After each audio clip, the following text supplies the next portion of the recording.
The helicopter maintenance, repair and overhaul MRO plant will help Uganda save about $3.5 million that have been spent on transportation and overhauling one helicopter outside Uganda.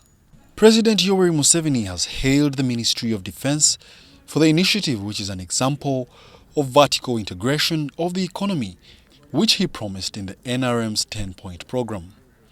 He says the program was also aimed at building an independent, integrated and self-sustaining national economy, which the president said is being fulfilled, although some people didn't get it.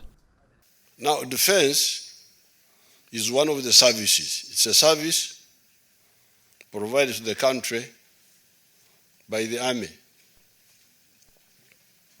But you find that this defense service is using equipment which is not made here, almost 100% in many of the African countries. In other words, we are consuming what we don't produce. So therefore, the modest steps we are taking here, not only in this factory, but there are some few other things around here and other places, are to solve that irrationality. Because that irrationality is very costly. You are talking of saving money. You are using helicopters, imported helicopters, which you don't make,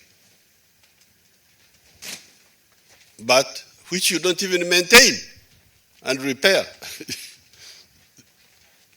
This is very serious.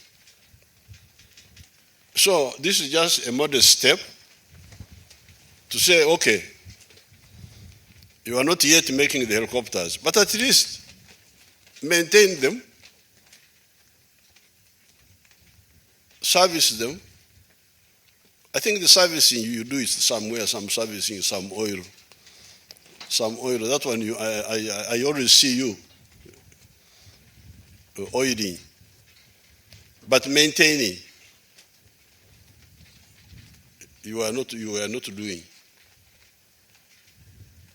And repairing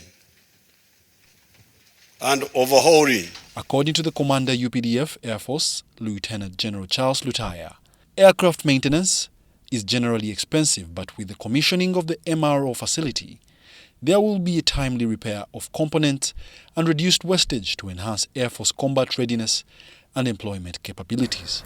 I welcome you to Nakasongola Cantonment, and I take this opportunity to thank you for finding time within your busy schedule to come and commission a first maintenance, repair, and overhaul plant in Uganda and in this region. To the Chief of Defense Forces, General Wilson Basu Mbadi, the facility, the first of its kind in the region, will bring in more revenue into the economy as aircrafts from the region will be serviced here.